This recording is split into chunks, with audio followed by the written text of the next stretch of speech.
Every school has a punching bag, someone the others treat like a glitch in the system, not loud enough to be noticed, not strong enough to be feared.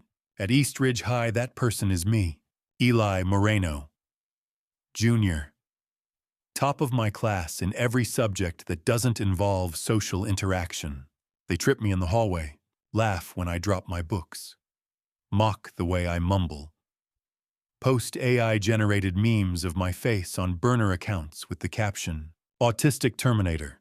They think I don't get the joke. They're wrong. I get it. I just choose not to react, because I don't fight back. Not where they can see me. When the day ends and the noise fades, I walk home, headphones on, hood up, pretending I'm invisible. But the moment my bedroom door clicks shut, everything changes. I plug in, boot up, switch accounts, run virtual cloaks, and log in as someone else. Alias null specter, occupation ghost in the machine. People online don't know I'm 17. They don't know I'm still in high school. They just know this. If something's hidden, I can find it. If it's protected, I can break it. If it's encrypted, it's already mine. I never used it for revenge. At least not at first. It started with curiosity, cracking school firewalls, uncovering faculty passwords, reading the principal's drafts for next month's announcements just for fun. Then it got darker. The first time I peeked into Jake Halterman's group chat, I didn't expect what I saw. Jake is the golden boy, football captain, model student, crowd favorite, and the ringleader of my daily humiliation. But his DMs, full of things that could end him. Screenshots of test answers, coordinated bullying tactics, photos taken in the girls' locker room from the maintenance vent, labeled, time-stamped, shared. I sat there, mouse frozen, heart pounding. Jake wasn't just cruel. He was dangerous. That night, I opened a blank terminal, typed a single line, target Jake Halterman, status pending. Because I wasn't going to stay silent forever, and I wasn't just going to fight back. I was going to dismantle them, one by one, digitally, completely, silently. The thing about secrets is they multiply. Once you find one, you start seeing them everywhere. Jake Halterman's group chat was just the beginning. Over the next week, I infiltrated his shared Google Drive, the backup on his iCloud, his Snap history thanks to a third-party restore exploit, even the security feed archive from his smart doorbell. The more I saw, the less I felt like I was dealing with a teenage bully. This was organized, patterned, predatory. Jake wasn't alone. There were 5 others in his little kingdom of cruelty. Landon Cho, the prank artist who put bleach in a girl's shampoo. Tasha Vale, always innocent in public, but ran anonymous hate blogs about classmates. Milo Trent, camera guy. Every invasion of privacy, he filmed it. Kendall Frey, popular, persuasive, poisonous. Savannah Rue, the one who watched everything and never said a word. I started mapping them out. Connections, patterns, IP logs, a digital spiderweb. At the center, a Dropbox folder I called Their Empire. Inside, screenshots, chat logs, videos, time-stamped call transcripts, metadata from photos, even ones they thought were deleted, encrypted, triple backed up, stored across 3 different continents via decentralized networks. Because if I was going to expose them, I couldn't just leak a scandal. I had to build a case, one that couldn't be buried. But something happened that Thursday night, something that changed the rules of the game. I was in the middle of sorting footage from a school hallway camera, not the school's own system. I'd rerouted a private access stream from a district contractor when I got an alert. Incoming connection attempt. Port 8080. Trace masked, level elevated, null specter. Breach attempt detected. Someone was trying to get into my system, and they weren't a rookie. This wasn't some freshman trying to guess my password. They were using layered proxies, dynamic rerouting, zero-day exploits, and they got close. Too close. I shut down everything, rerouted my VPN, switched hardware. Paranoia surged like static in my chest. Who the hell? Who else was watching? Later that night, I received an anonymous message. No sender, encrypted. It read, "You're not the only one hunting monsters, but some of them look like mirrors. Be careful, Null Spectre." I stared at the screen, cold sweat on my neck. This wasn't just revenge anymore. This was war, and someone else was already playing. It was a Thursday, 5th period. The fire alarm shrieked through the halls like a system glitch. Every student groaned, because at East Ridge fire drills weren't about safety. They were power trips. The administration treated us like malware they were trying to isolate. I filed out with the rest, kept my head low, kept my backpack close. Outside, kids milled around the lawn, laughing, vaping, scrolling, shoving. Business as usual. But when I got back to my locker, something was off. The padlock was crooked. Not broken, not picked. Just touched. And inside, on top of my chemistry notes, a black flash drive. No label, no tape. Just the metal edge glinting like a challenge. There was a note taped to it. Typed, bold. "You missed something. This part matters. Open it before you speak or someone disappears." My stomach flipped. My fingers trembled. But I took the drive, slipped it into my pocket, and didn't speak for the rest of the day. At home, I booted an air-gapped laptop. No Wi-Fi, no Bluetooth, no risk. Plugged in the flash drive. Waited. It contained exactly one folder, titled Gravity. Inside, a series of voice memos, screen recordings, and one file labeled "Play this first, MP4. I clicked. The video opened with shaky phone footage. A hallway, locker-lined, familiar. Jake and Milo were standing over a student, a sophomore named Rafi Dillon.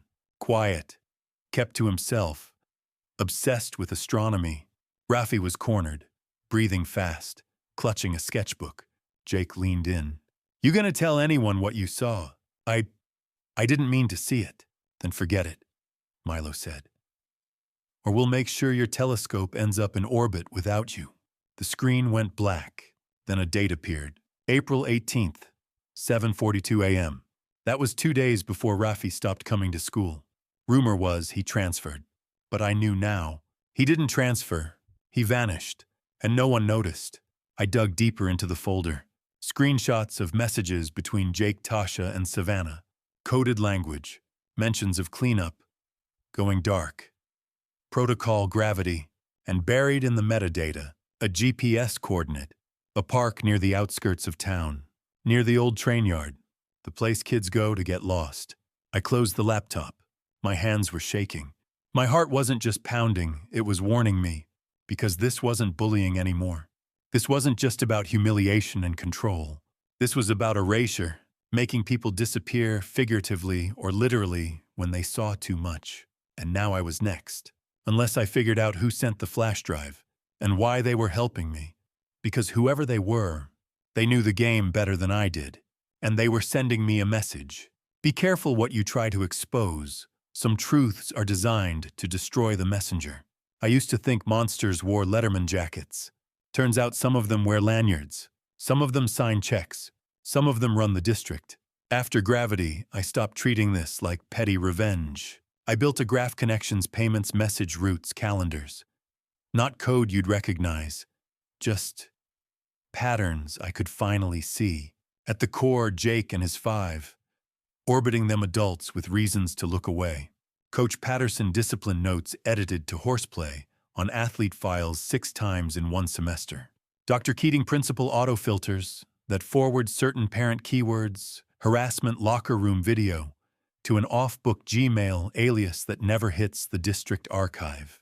Booster Club President Kendall Frey's dad equipment storage invoices that match GPS pings near the train yard containers. District Communications Tasha Vale's mom, pre-written clarification statements, templated before incidents happened, just waiting for names and dates. It wasn't a chain, it was a mesh. Cut one thread and the rest held. I stared at the web until my eyes burned. This wasn't going to break from the shadows. If I wanted to pull this down, I had to do the one thing I swore I wouldn't. Step into the light. That night, the anonymous contact pinged me again.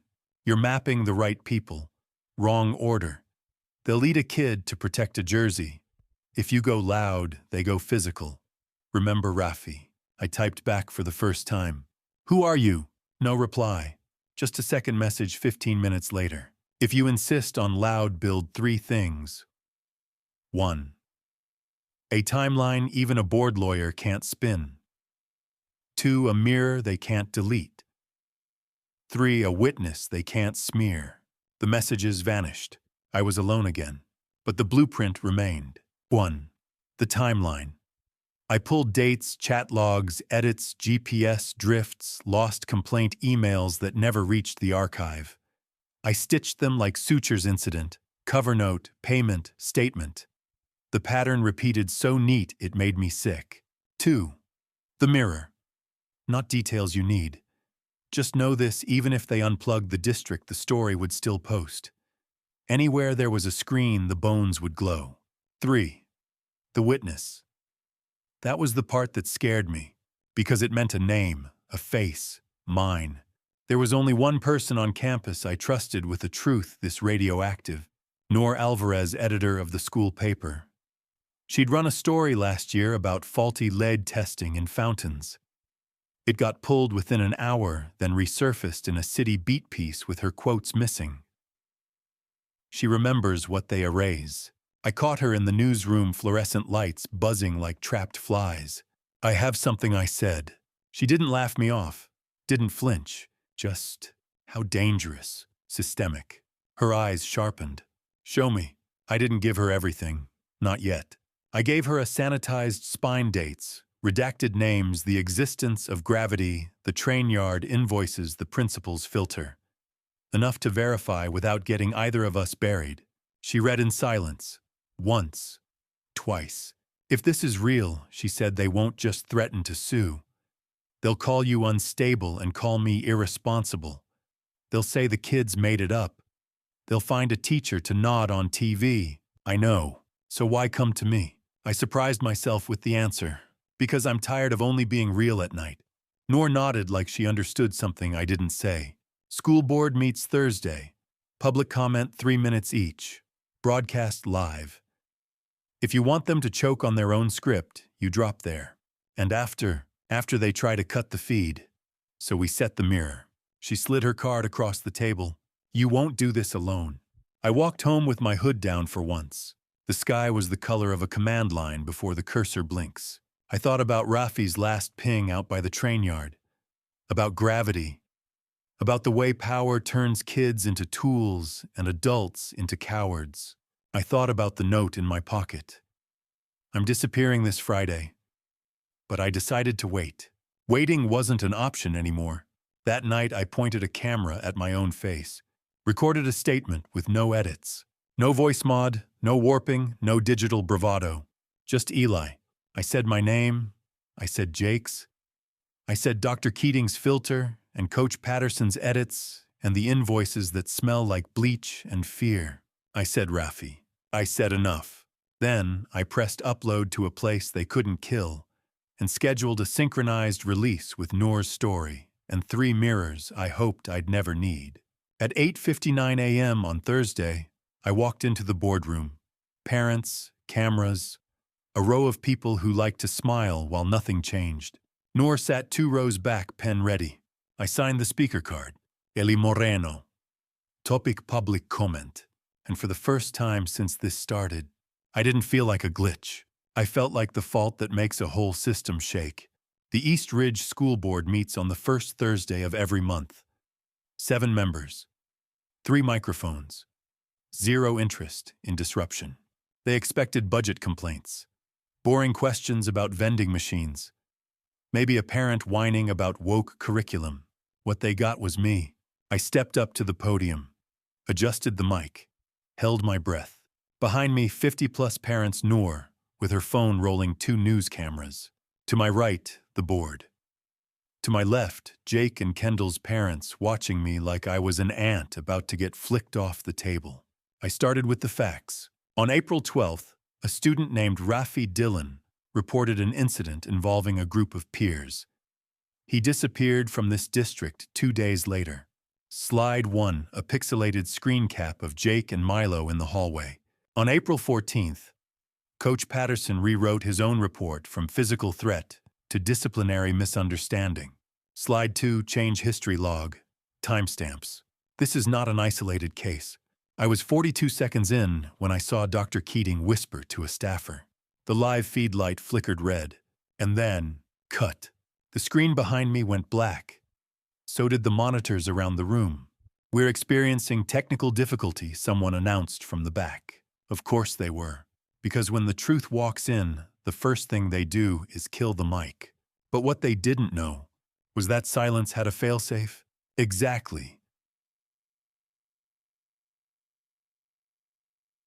7 seconds after the feed dropped, 3 mirror sites went live. Unseen Ridge, info, gravityprotocol.net, schoolshade.org, and from those mirrors, notifications fired. Every parent on the PTA mailing list, every teacher whose name was in the report, every student phone connected to East Ridge Wi-Fi, every local journalist Noor had ever met. Within a minute, phones across the auditorium lit up, and so did voices. "Hey, this says my son's name is in the folder. Is this real? Why's the district hiding this? Oh my God, is that Jake?" The silence broke like glass under a hammer. Keating stood up. "We need to move into closed session. Sit down," a parent shouted. "Let the kid finish." For once, the power shifted. I stepped back to the mic. "I didn't come here to be believed by you. I came to make sure you couldn't lie quietly anymore." The room exploded. News crews scrambled. Security hesitated. Noor kept filming. And me, I just stepped down. Walked past the board. Past Jake's mom's red face. Past the superintendent's white-knuckle grip on his armrest. When I reached the back of the room, someone slipped a folded note into my hoodie pocket. No name, no eye contact. I waited until I was outside. Opened it. Inside. "Good speech, Null Spectre." And on the back, "It's time you met the rest of us." Rest of us. I looked up. In the parking lot, a car I didn't recognize blinked its headlights once, then drove off. No plates, tinted windows. Gone before I could even move. That night, the mirror links were trending locally. East Ridge cover-up. Rafi Dealin. Unseen no more. The school released a statement of deep concern. Too little, too late. I wasn't just fighting back anymore. I'd opened a breach, and from now on they couldn't patch it. Not without the truth bleeding through. But the message in my pocket, that meant something bigger was coming. Because if there were more like me, then this wasn't just revenge. It was revolution. It happened at 2:13 a.m. My screen went black. Not blue, not crashed, not frozen. Just black. Then white text blinked into the void. "You've been seen." Then, nulls recognized nulls. A new window opened, unprompted. No origin path. No digital fingerprint. Just a blinking green cursor. Ready to test integrity. I didn't type. I just watched. Then it began. Scenario 1. You've obtained footage of a student being assaulted. You're 100% sure the attackers are guilty. The victim, however, has begged you not to share it publicly. They're scared of attention. What do you do? Publish it anyway. B. Respect their silence. I typed. B. Silence can be complicity, but it can also be survival. Good. Scenario 2. A teacher has been helping cover up abuse, but also slipped you a flash drive that broke your case wide open. They're part of the system, but also part of your success. What do you do? A. Expose them with the rest. B. Let them walk. I hesitated. Typed. A. With context. Truth without vengeance. Precision matters. Good. Then the screen cleared again. A logo appeared. Nullnet. Beneath it, "You are not the first. You will not be the last." A chat window opened. Text streamed in. Null tags Ginolelnil crypt. "Welcome Null Spectre. We've been watching since the Keating feed drop. A Null tag Arsfad." That was clean. Took guts to go voice first. Most of us never show face. Null tag GL Wemmer. "Rafi's not gone. You should know that." "Wait, what do you mean?" I typed. Sulcrypt. He's in protection. We rerouted him after gravity. He saw too much too early. Arcifade, you weren't the first to try this. He was. He cracked the first layer. You finished the breach. The air in my room felt thinner. Why now, I typed. GLM. Because you brought light in with you. Most of us only burn from the shadows. Then came the ask. A file dropped into my sandbox. Project Glass Eater. Inside, a faculty directory. Payment trails to out-of-state consulting firms. 3 private messages between Coach Patterson and someone using the handle Redmaw. And 1 final line of instruction. One of these names is protecting abusers in 6 other districts. But one is innocent, misled, or coerced. Choose who to expose. Choose who to shield. You only get one choice. No edits. No undo. I stared at the screen, heartbeat in my ears. This wasn't hacking anymore. This was judgment. Because sometimes justice isn't about truth. It's about mercy and consequences. And knowing when to strike the match and when to put the lighter down. 2 names. 1 real threat. 1 possible mistake. Only one could fall. The folder Project Glass Eater was a trap disguised as an opportunity. It contained 2 suspects. Ms. Amira Lee, a young teacher who ran after-school tutoring new to East Ridge files, showing she'd signed off on several accidental absences from disciplinary reports. Coach Patterson, longtime football head coach, whose emails showed Patterns' forwarded messages from victims, deleted internal complaints, and cryptic communications with Redmaw. One of them was guilty. One wasn't. But I wasn't told who. I had to decide. Nullnet's message. Choose one to expose. The other will protect. 1 breach only. Test of judgment. No undo. They called it a rite of passage. I called it a crucible. I reviewed the files again, over and over. Then I spotted something. Tiny. An email from Amira Lee, time-stamped 2:16 p.m. March 11th, asking for help logging into the school system. 3 minutes later, a login was made under her name from a different IP address. Someone had framed her. Coach Patterson, meanwhile. I traced the Redmaw messages to a burner Discord channel. Most were deleted. But one remained embedded with a metadata tag Nullnet missed. A voice memo. Low quality, muffled, but the words were his. Make it disappear. Kid talks again. We do what we did with the last one. It was him. There was no doubt. I sent the order. Expose Coach Patterson. Shield Miss Amira Lee. Then I encrypted the audio and uploaded it to the Mirror network. At the same time, Nullnet fired the payload. Faculty and parent inboxes flooded. A pre-written article from Noor dropped seconds later.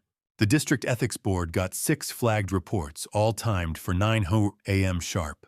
By 9:45, Coach Patterson was escorted off campus. It should have ended there, but it didn't. At 10:12 a.m., an anonymous video surfaced, a deepfake, of Ms. Lee, saying things she never said, in a tone that felt real enough to burn everything down. It went viral in 15 minutes. She was suspended anyway. I tried to undo it. Nullnet tried too. But it was already out. The truth didn't matter to the mob. I messaged Nullnet. You told me I could shield one. GL1 replied. You did. From us. But not from them. At lunch I saw her car leave the lot. Windows fogged. Hands trembling on the wheel. She didn't come back the next day. That night Nullnet's chat was quiet. Then this came in. Arcifade, you did what you had to. This is how systems defend themselves, by punishing the people you try to save. Shuzro Elze encrypt. She'll recover. But the system will paint her broken. This is the cost. Welcome to it. I stared at the screen. I'd exposed a predator. But I'd also watched an innocent become collateral. This wasn't code anymore. This was blood. And people who bled didn't always get stitched back together. That night I opened a new file. Title, The Bystander Protocol. Inside it I wrote, you can't just break systems. You have to replace them. Otherwise the pieces cut the wrong people. I wasn't done. But I was different. No longer just a hacker. Now, a builder of something better. If I could survive long enough to build it. I stopped sleeping. Not because of fear, but because I finally had a blueprint. A way to fight back without breaking people. It was called the Bystander Protocol, a self-healing reporting network. AI-enhanced, blockchain verified, zero identity retention. Here's how it worked. Anonymous reports text, images, video. Cross-validation engine matches patterns, flags, duplications. Redundancy verification requires a secondary submission from unrelated sources before a claim can be escalated. Layered dissemination. If the school doesn't act in 72 hours, the report goes public. No filters, no gatekeepers, no adults forgetting to follow up. It was accountability at code level. But I needed one more thing: trust. So I seeded it quietly. At lunch, I left QR codes hidden inside bathroom stalls, tucked into library books, taped under desks. At night, I sent coded invites to known victims. By the end of the week, 42 students had accessed it. And then, reports flooded in. Bullying, assault, teacher favoritism, grade tampering, even photos of new hazing rituals happening off campus under booster funding, each verified, time-stamped, authenticated by witnesses who didn't even know each other. The system worked until I read Report 43. It didn't come with a video or screenshots, just 6 words, typed with no punctuation. Eli Moreno, someone is watching you. My mouth went dry. I traced the report. Origin public network. Location 2 blocks from my house. Device unknown. I checked my cameras. Nothing unusual. Checked router logs.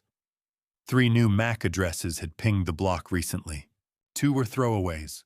The third showed up again tonight, outside. I rushed to my window. Fog on the street. Empty sidewalk. Then, headlights. A slow-moving car. Silver, no plates. It paused in front of my house. Just for a second, then kept driving. I texted Nullnet. I've been made. GL Wemmer. Not by us. Crypt. Could be Redmaw.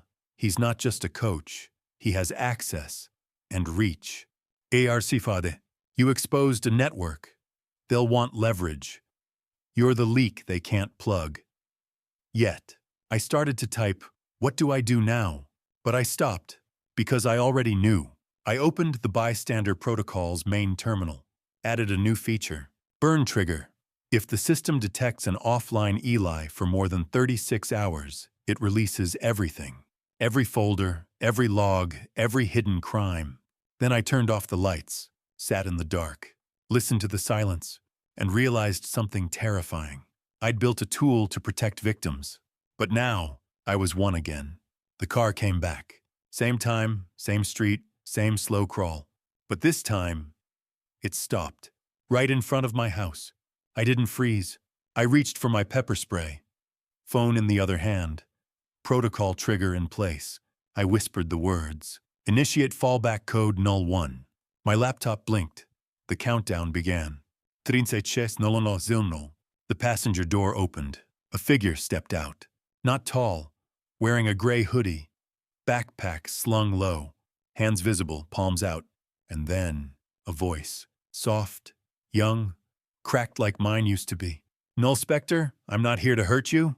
I didn't answer, didn't move. They pulled down their hood. It was a girl. My age, freckles, eyes like glass under frost. Tag name GL Wummer, I'm real. I let her in, locked the door, sat at opposite ends of the kitchen table. No small talk. She reached into her bag and slid me a USB. You have a leak.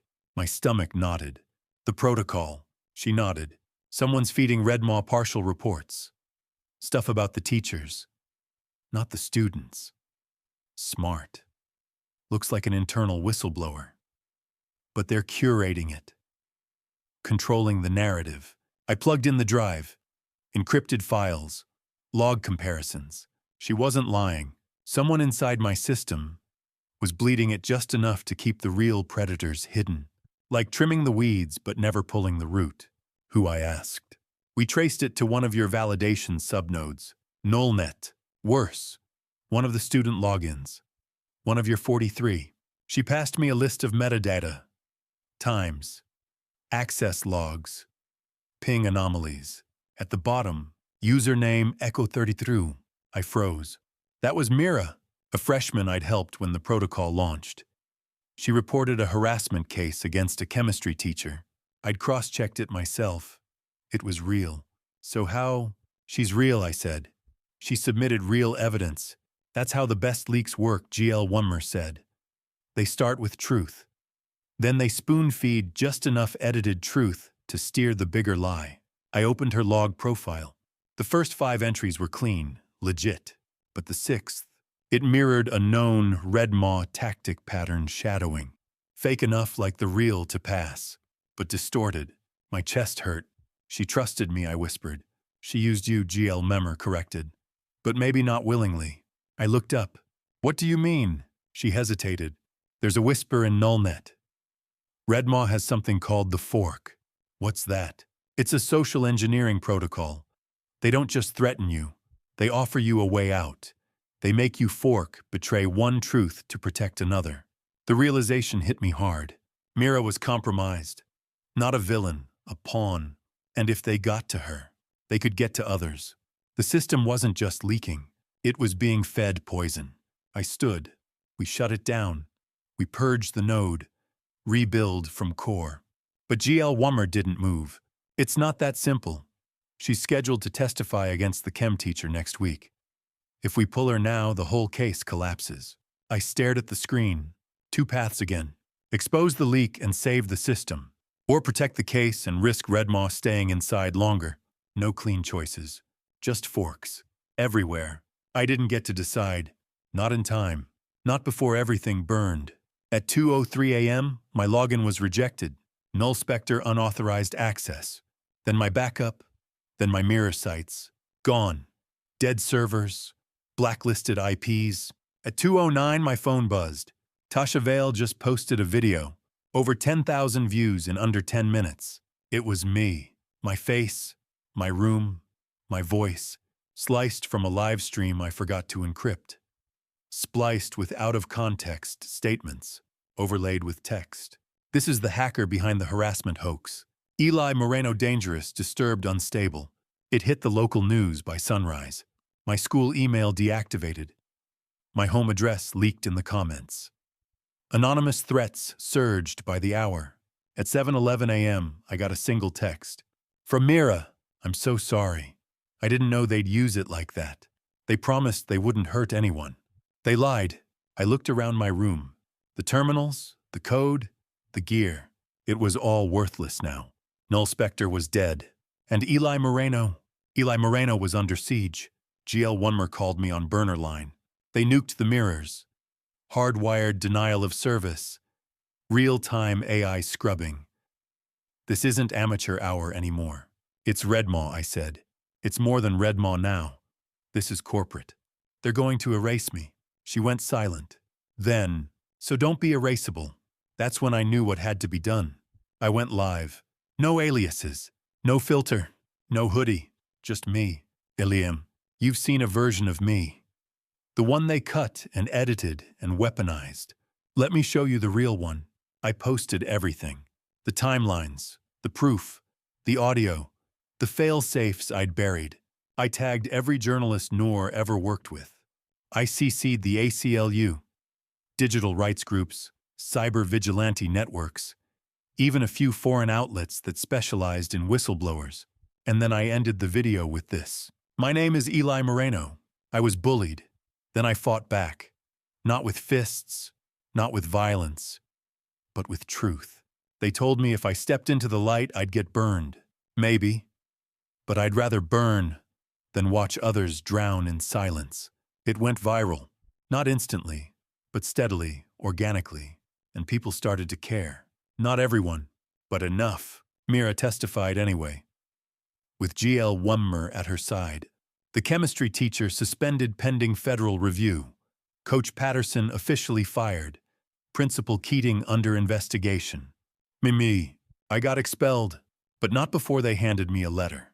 Due to your technical capacity and pending review of your digital evidence, we recommend considering early enrollment into our cybersecurity scholarship program at Cal State Poly. Irony never sleeps. The final message I got from Nullnet was short. We don't work in shadows anymore. Thanks to you. I don't go by Null Spectre anymore. That identity served its purpose. Now I just go by Eli. No mask, no fear. Just a boy who got pushed too far and rewrote the rules instead of breaking down.